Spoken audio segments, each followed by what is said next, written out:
Welcome to Front Office Pros. I'm Steve, and today we have Dustin Ludke coming back. He's a start-sit master, does start and sit on QB lists, so we had to bring him back on the most important week of the season, your fantasy football championship. We're going to be going through starts and sits of the week, quarterback, running back, receiver, tight end, and we're going to go through ceilings, we're going to go through floors, and players we should sit. So, Dustin, let's start it off. Our quarterback ceiling play of the week is quarterback Jared Goff. He's going up against the Bears. The Bears this week in a tight divisional matchup. The Vegas line for this game is like 50 to 52 points. The odds makers are projected to be a shootout. Jared Goff has 11 games this season with over 35 passing attempts. He's just slinging the ball. And I know when we talk lines, we talk Jamal Williams, DeAndre Swift, but over 35 pass attempts in 11 games is a lot. That's a lot of passing for Jared Goff. He had 3 touchdowns last week. Chicago's given up the 9th most points to quarterbacks. And he's got 2 really good wide receivers in Amon-Ra St. Brown and now Jameson Williams. I mean, when someone like Shane Zelstra or Brian Zelstra, whichever Zelstra caught like 2-3 touchdowns last week, I mean, he's making scrubs that you don't even know of have 3 touchdown games. He's playing like an MVP this season, even though he's not being talked about it. Jared Goff has a huge ceiling this week. Could put up another 3 touchdown game, 300 yards. MVP, Dustin. I don't know. I might slow that. That's strong. I'm not saying he should be MVP, but he is playing at MVP caliber level for his team. Oh, wow. Well, I might have to disagree on that. He has definitely performed better than we have expected from him. He's going to be playing in Ford Field, so you don't have to worry about the elements. I'm with you, especially, I mean, think about the slate of quarterbacks we're talking about. We've got no Lamar Jackson. We've got no Tua. You've got guys like, even though, I mean, Mike White, Brock Purdy, these are some newcomers that are faring okay, but it's like, man, there are so many different quarterbacks that are out. Ryan Tannehill's out. They're starting Josh Dobbs. Malik Willis is out. I mean, you might not have Jalen Hurts. You have a lot of quarterbacks who you've counted on all season not playing anymore. Right, which honestly, it's the worst time that this could possibly happen. But I'm with you. I mean, Jameson Williams has been more of a flash play. They haven't involved him as much as I'd hope. They may involve him more this game, and he's kind of a ceiling play right now that he could pop off. But I'm with you. I guess with all the other options that are out there, there is that boom bust appeal because you never know. Will Goff end up having the output that you and I are possibly talking about with that shootout? I don't know if it will be as much of a shootout as the odds makers are making it. This isn't a betting show. I probably would bet the under. I would too. You would too. There you go. So we agree on that. So, but I think you could do much worse, and that's why I think Goff is a good play at the end of the day. Yeah. All right. So going over to our floor play of the week, and this might surprise some of you. And it's kind of crazy to believe that we're telling you to start Brock Purdy as a floor play going up against the Raiders. So he gets the Raiders, who bench Derek Carr, so another quarterback you don't have. Yeah. The Raiders have nothing to play for. San Fran is playing for, they're still playing, they're locked in, I think, the 3 seed. But Brock Purdy has had 2 touchdowns in every game he's played so far. Kyle Shanahan has schemes for him to fit Brock Purdy's strengths and hide his weaknesses. So it's a great, if there's going to be a 3rd-string quarterback that's going to come play a Mr. Irrelevant, that's the scheme you want for him. That's why people were excited for Trey Lance, and it can have liked Jimmy Garoppolo because of what Shanahan can do. Las Vegas has struggled to put up points, and San Francisco, even though they're not going to be playing, they're probably going to have a lead. They're still going to want to keep Brock Purdy in the game, give him that experience, get him ready for the playoffs. I mean, we're talking about Trevor Lawrence possibly not playing the whole game because there's just no need to.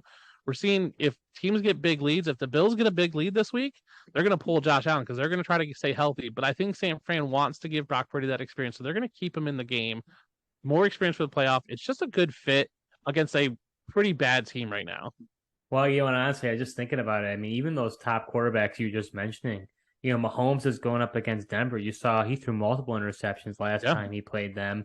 Allen going against Cincinnati and Joe Burrow going up against Buffalo. Those are difficult matchups. So, this is a very interesting week when it comes to the quarterbacks. And when it comes to Purdy, here's the thing I feel confident about. Even if they do take on an early lead, I don't see them sitting him for the fourth quarter because he's a rookie. He's only played so many games, so they want to give him as much experience possible heading into the playoffs when the games really matter. So they're going to want to make sure all the kinks are worked out. He has good rapport with his receivers. You've already seen he's had a great rapport with George Kittle.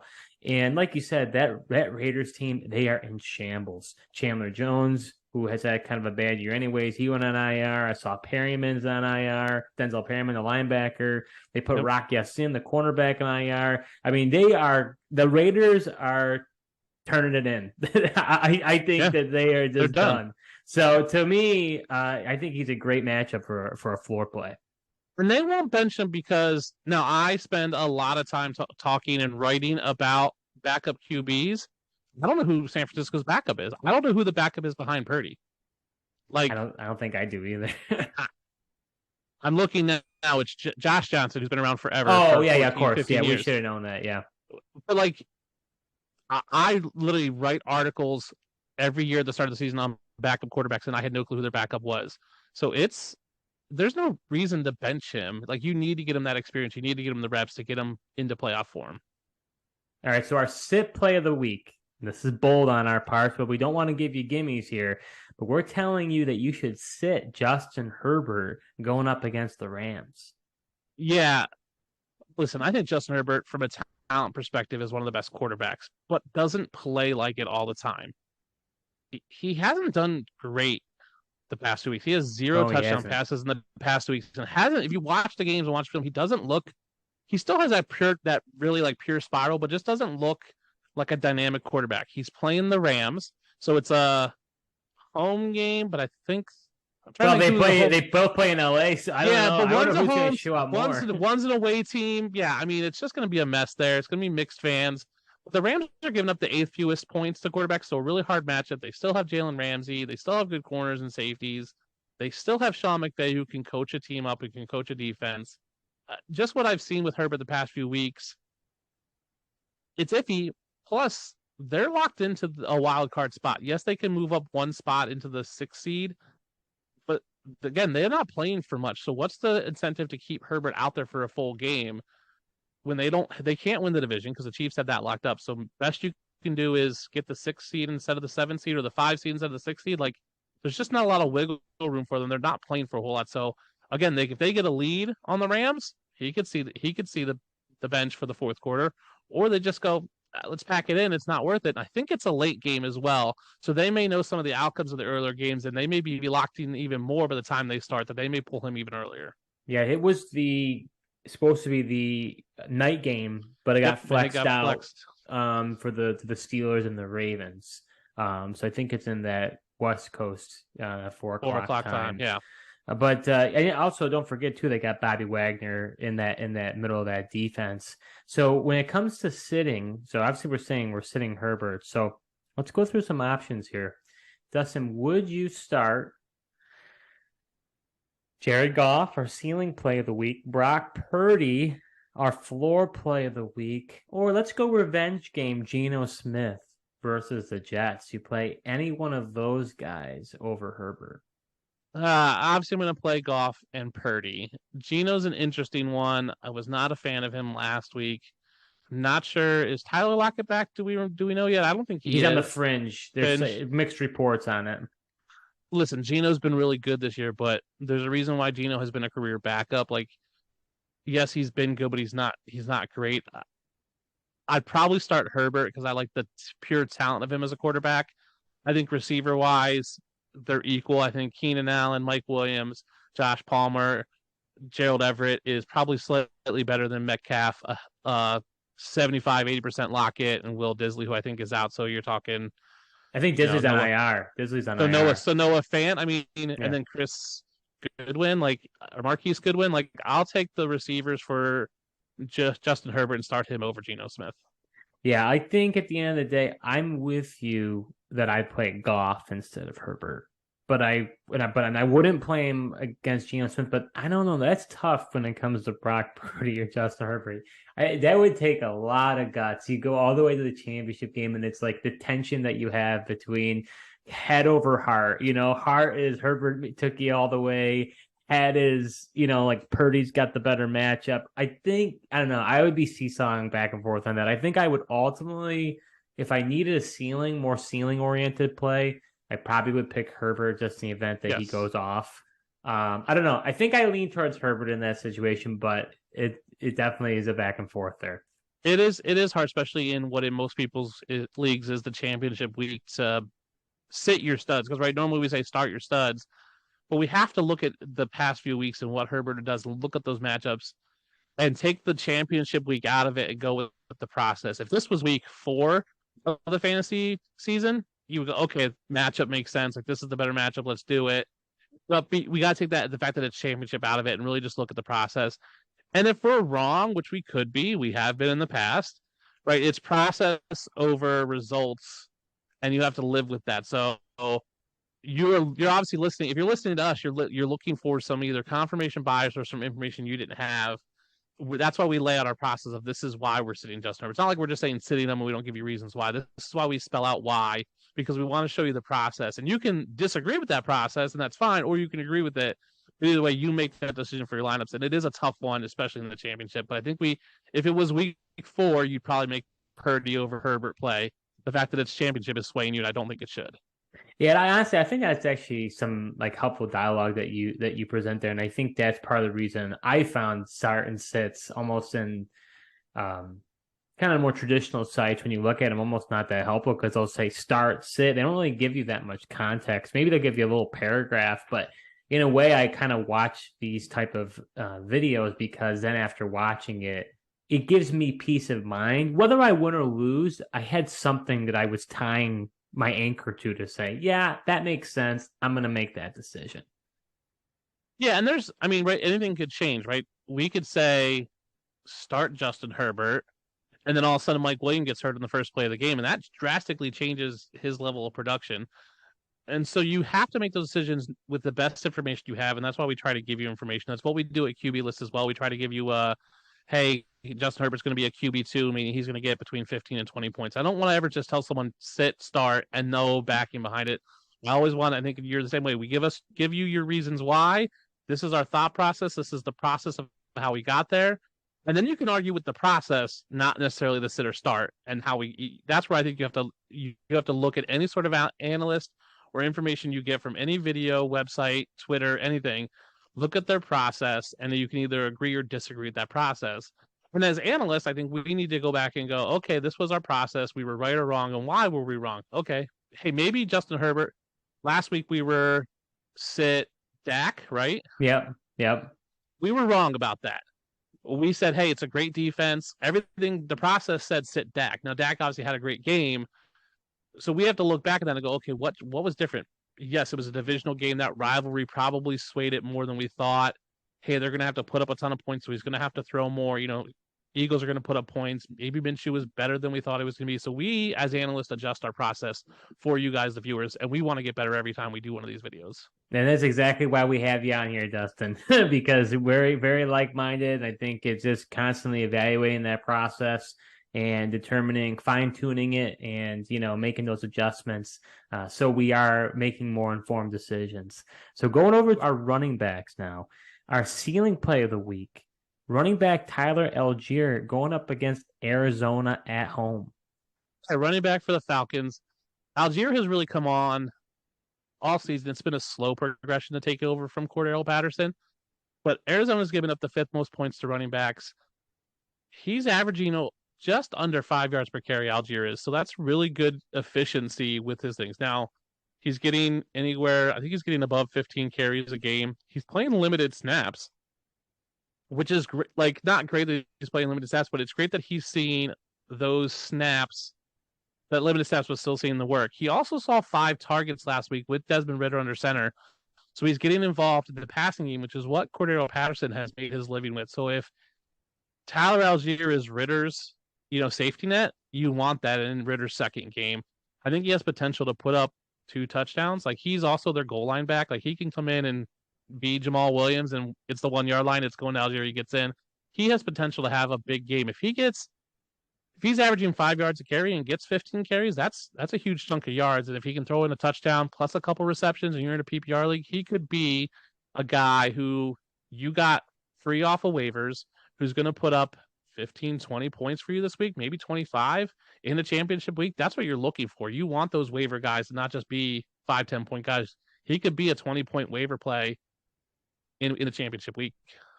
Yeah, I got to tell you, I was really worried about the news around Amari Cooper last week with the weather in Cleveland. So I saw like some beat reporters were saying the game and throw the ball.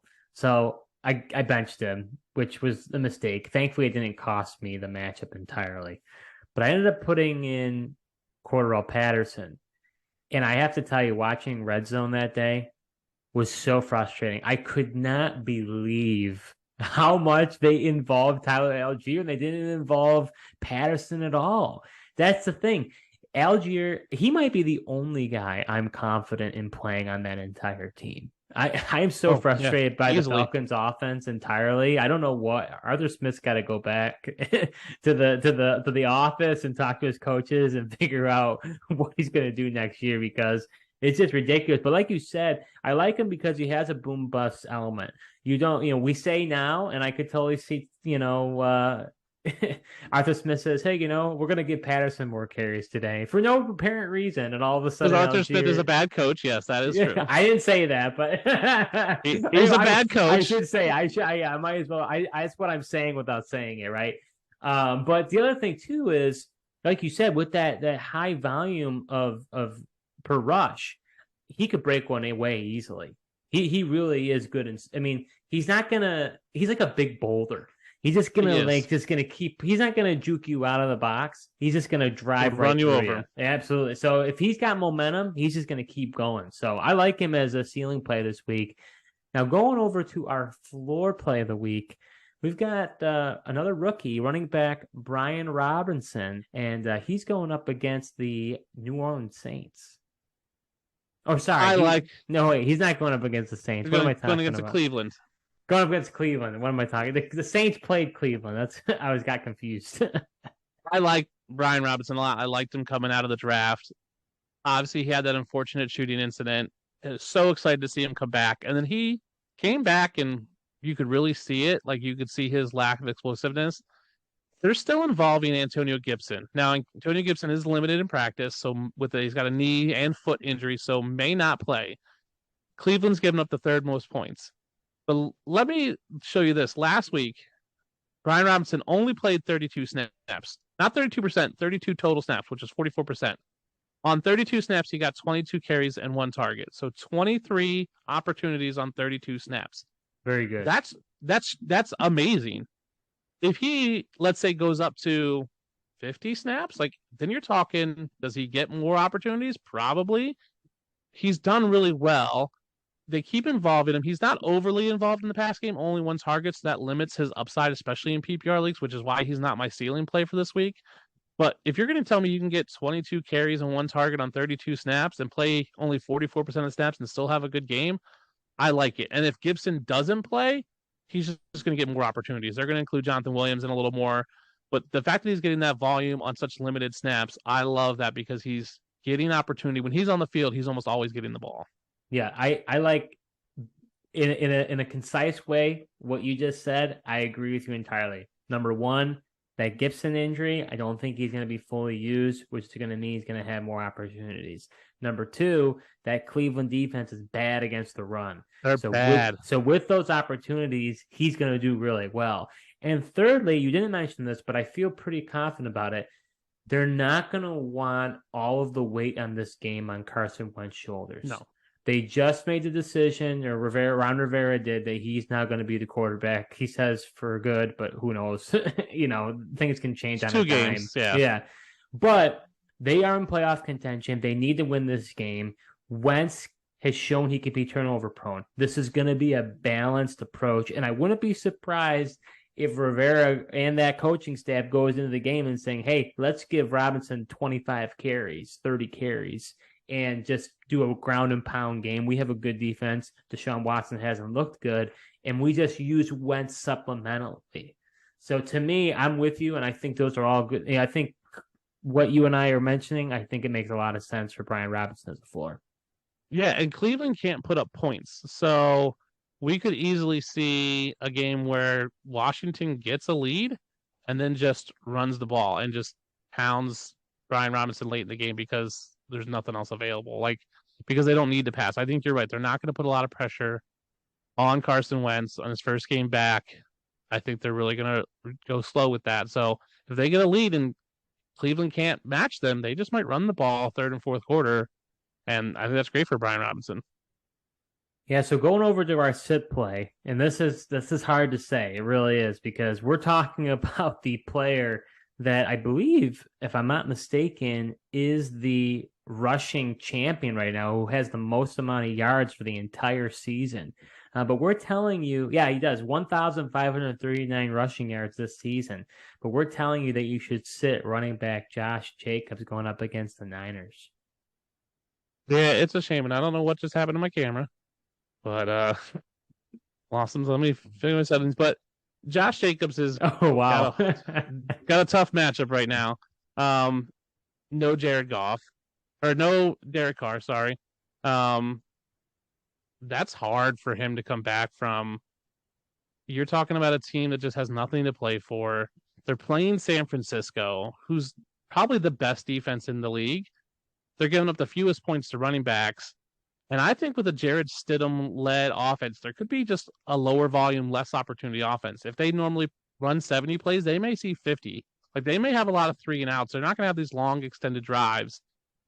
All San Fran has to do is really load the box, so they're not worried about Stidham passing, even though they have Davante Adams.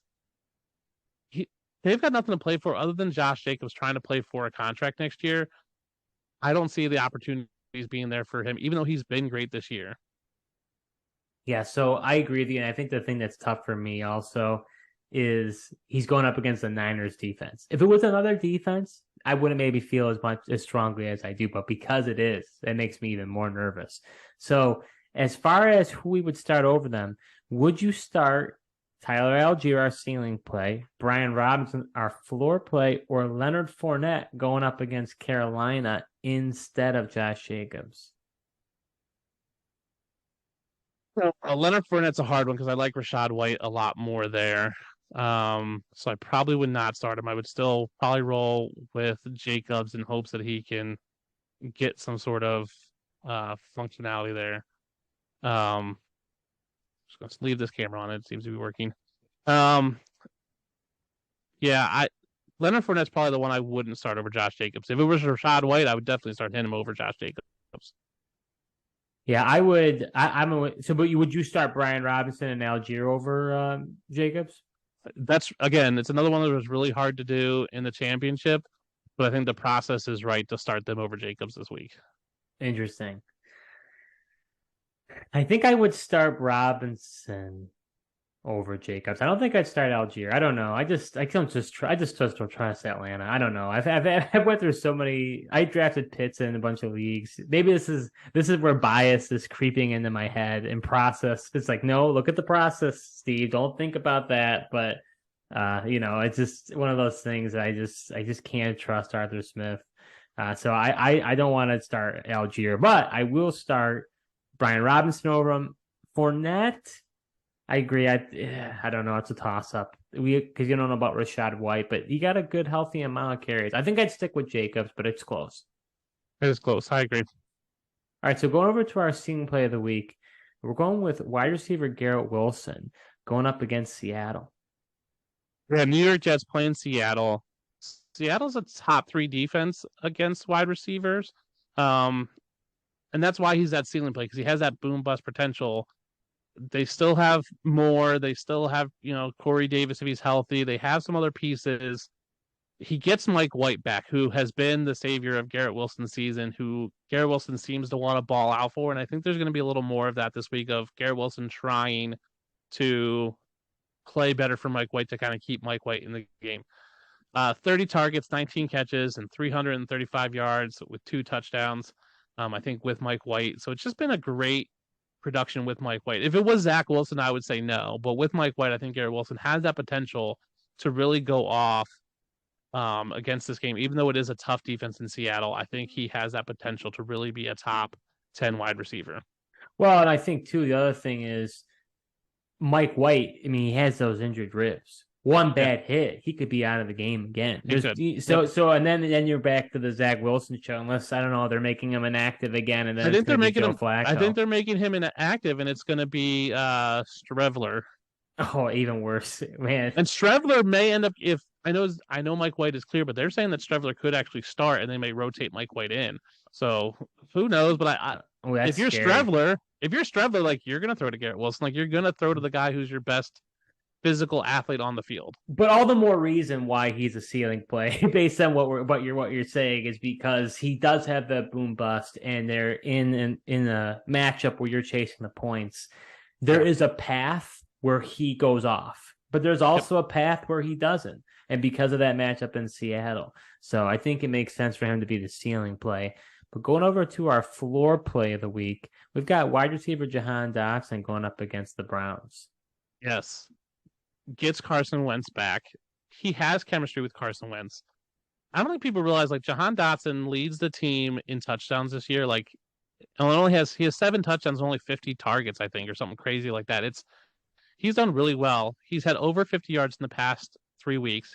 He's on a 3-game scoring streak, so you've got that hot hand coming in. His touchdown last week came when Wentz came into the game. It was a Wentz touchdown, not a Heineke touchdown.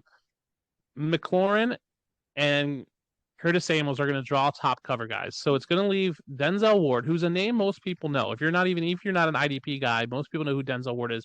But on PFF, he's graded out not that great. He's somewhere he's not awesome. He's just a low end guy. The line, so he's going to get good coverage. Jahan Dotson is. The line is set for 40, so not a high scoring game. So it's going to limit that upside because Cleveland can't put up points. But I think the Hotson's got a great floor because he's going to probably see eight targets, probably catch 6 of them, probably gets a touchdown this week. Yeah, my main reasoning for why I like him as a floor play this week is because of his rapport with Wentz. And now that Wentz is in, I think sometimes, and again, I don't know if this week, you might have to keep me honest if this is process, but you do have, when it comes to seasons, you see a correlation of a player doing really well. And like, for example, like Jamal Williams, he has so many different touchdowns. It's more likely to say he's going to get another touchdown because of so many weeks he's been consistently get a touchdown. When you get to like last year, Hunter Henry, we knew he was going to get touchdown regression because we weren't expecting him to repeat what he did last year. So am I expecting Dotson to get 7 touchdowns, whatever, it could be 8 touchdowns every year in and out? No. But I think that for this season, for this situation with Wentz, I think it makes a lot of sense. It's true that, like, when you see a guy do well in a season, that carries throughout that season because just as much as we trust someone in fantasy, the quarterback trusts him. Like, when he sees a guy constantly making those catches for him, and quarterbacks have favorites. Like, as much as they say they don't. They do. They have favorites. And Dotson just may be that guy for Wentz, who he trusts, who he feels comfortable throwing to. And when you're a quarterback and you feel that little extra confidence, it helps you feel a little better. You're not overthinking it. You're not double clutching. You're just letting it sling because you have that confidence on the back end. I think that really plays in this week. And that's why I think Dotson can be just a great floor play because even if he doesn't score, he's going to have a decent week, I think, with receptions and yardage.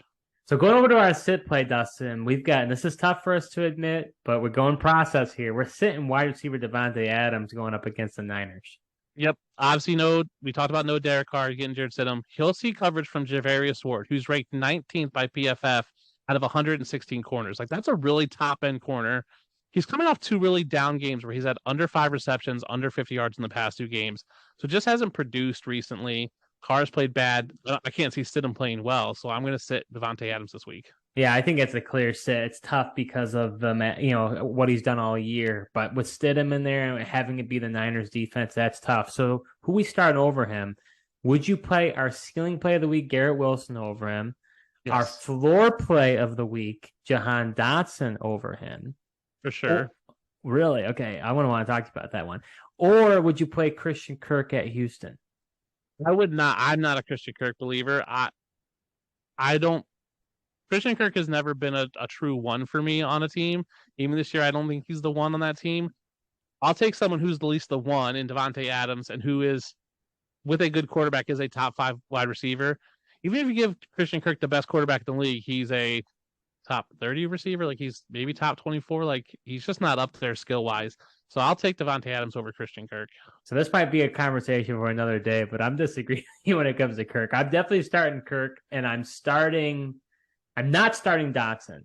To me, that's where principle of I understand the matchup, but still Davante Adams is stud. Stidham's got to throw to somebody. So I'd still say I would go Adams over Dotson. And then when it comes to the ceiling play, I got to play Garrett Wilson because I think that ceiling is just big. So going over to our tight ends of the week, our ceiling play of the week is tight end Evan Engram, who's been on a hot streak. He's going up against the Houston Texans. Choo-choo! Join the Evan Engram train, everybody. Over the past 4 games, 40 targets, 31 catches, 367 yards, 3 touchdowns. Like, those are wide receiver numbers that he's producing as tight end. Trevor Lawrence has looked really good. They get Houston, who is a tough matchup, but Houston is not a scary defense. Could be a lopsided game, so there's no shootout, so that could limit his opportunities. But Trevor Lawrence has shown that he prefers Evan Engram over some of the other guys on the team. I think over Christian Kirk. I think he looks for Engram more, especially in the red zone. When you're talking 40 targets, 31 catches, 367 yards, and 3 touchdowns in 4 games, that's the train I want to get on, and I think he has the potential to put up a six catch, 100-yard touchdown and 1 touchdown game again. Yeah, you mentioned too, like, do they pull the starters in the fourth quarter, and not being a shootout. So there's a lot of different factors at play, but when it comes down to it, he's always been a talented player. And when he went to the Giants, he was kind of a tweener. Was he going to be a receiver or a tight end? He had drop issues, but he has really showed his potential. And in the landscape that we live in with tight ends, it's rough. It's rough, so you got to ride the train, like you're mentioning. So going over to our floor play of the week, and Engram is also playing for a potential contract next year because he's not under contract with Jaguars. So everything he does now is potential for a contract next year, and he knows that. That's a great point. I'm glad you mentioned that. So going over to the tight ends, we got tight end Dalton Schultz going up against the Titans. Yeah, Schultz hasn't performed up to the level that we want from him over the past few weeks. To have the Titans on Thursday night.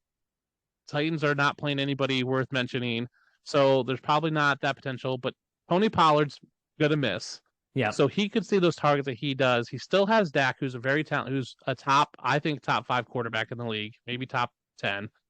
He's right there in probably that 6-7 range. Has a good quarterback throwing the ball, has that potential. That's why he's not a ceiling play for me. He's just a floor, but he's gonna get a couple. He's probably gonna see 5-6 targets, catch 3 or 4 of them, probably put up 30-40 yards. Yeah, I think Dalton Schultz has been kind of Dak's security blanket in a lot of games. And, this game could be a mess. I don't even know if I'm going to watch it because of everything that, it's going to be like, I don't even know if it'll be entertaining. But, with Pollard, and I'm not in the championship. So, yeah, I guess I'm salty. But but when it comes down to it, he's a good security blanket for him. Pollard, like you mentioned, those targets aren't going to be there. I could see him being a good floor play this week. So and when we talk about like that tight end landscape, where it's like if you don't have Kelsey, Kittle, even Mark Andrews is drawn off, like it's a barren wasteland there in the middle. And so like you probably drafted Dalton Schultz to be your guy late in drafts, and he can still produce. Like he could put up 7 points and still be a top 10 tight end because that's what tight ends do. Exactly. So going over to our sit play of the week, we're telling you that you should sit David Njoku going up against the Washington Commanders. Yeah, the Commanders are a really tough defense for tight ends. They're giving up the 5th fewest points. Njoku is playing on 97% of the snaps, which you love to see from tight ends. That's why people love guys like Cole Kmet because they're playing every snap, where someone like Schultz is playing like 75, 80%. But he's playing 97% and got 5 targets last week and only caught 2 of them. And he just has no yardage. Like he caught 2 targets for I think 10 yards. Like he's not getting 2 catches for 25 yards. If you're playing 97% of the snaps, I'm expecting you to see 7 targets, at least more than 5. Cleveland offense just looks bad with Deshaun Watson. Everyone there is just not producing because Deshaun Watson's not producing. I don't think you can trust him this week, especially in your championship. I think everyone was hoping Cleveland with Watson would elevate, and it just hasn't happened. Yeah, I mean, I kind of would throw out the last game because of the weather conditions. I think had it not been the weather conditions, it might have been different for him. But I'm with you. The offense is pretty stagnant, and the Commanders are such a good team when it comes to defending the tight end. Yeah. Now this is a different topic for another day. I do like Njoku for next season and beyond from a dynasty perspective. Oh, okay, we're gonna have to go back and forth. We're gonna have to talk about that. We're gonna talk about him and Christian Kirk at some point. Yeah, that's right. Yeah, when we talk about dynasty, man, coming up, it's gonna be guys we like, guys we don't like for the future. But I'm making a note right now. So would you start though? Would you start our ceiling play of the week, Evan Engram? Would you start our floor play of the week, Dalton Schultz? Or you mentioned Cole Kmet going up at Detroit. Would you play any three of those guys over Njoku? Kmet's yes, I would start our first two, our ceiling and our floor play, Engram and Schultz. Cole Kmet's an interesting one. Another guy playing almost all the snap. I think he's playing 98, 97% every week. That game's projected to be a shootout. I don't see it that way. I don't see it reaching 50 points. But I do see Detroit putting up 30 to like 28 maybe. So Chicago's going to have to throw the ball, and they really have no one else. Like, are we scared that they're going to throw it to Economia St. Brown or Dante Pettis or Byron Pringle? Like, Cole Kmet's clearly their best receiver. What I like about Cole Kmet is he's a high average depth of target guy. So he's gonna, if he gets 2 passes, it's gonna be for 30 yards. It's not gonna be 2 catches for 10 like Njoku. So I would start him over Njoku just because he's gonna get more yardage.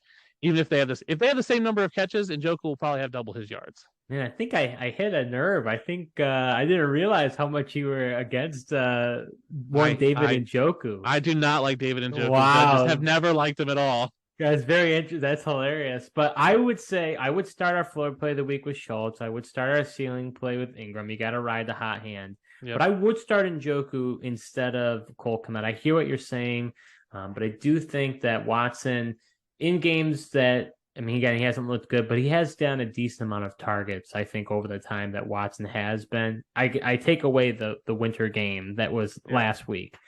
So I think I would still that's where it's yes, you're in the championship and you've got process, but there is that level of I could see it. I could see it, Dustin. You don't, but I do. No. I've written the sit start vibes a lot, parts for Browns for the past few weeks for QB list, and I just look at the stats and the numbers and I just go, like, what is Watson? He looks like a really bad rookie. Like, he's just looking really bad right now. I mean, just not getting the yardage, not getting the completions. It's just the whole team when he came in just tanked, and they're done. They have nothing to play for. Why even bother?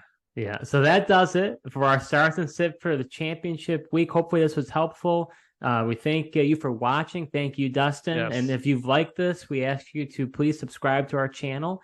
And until next time.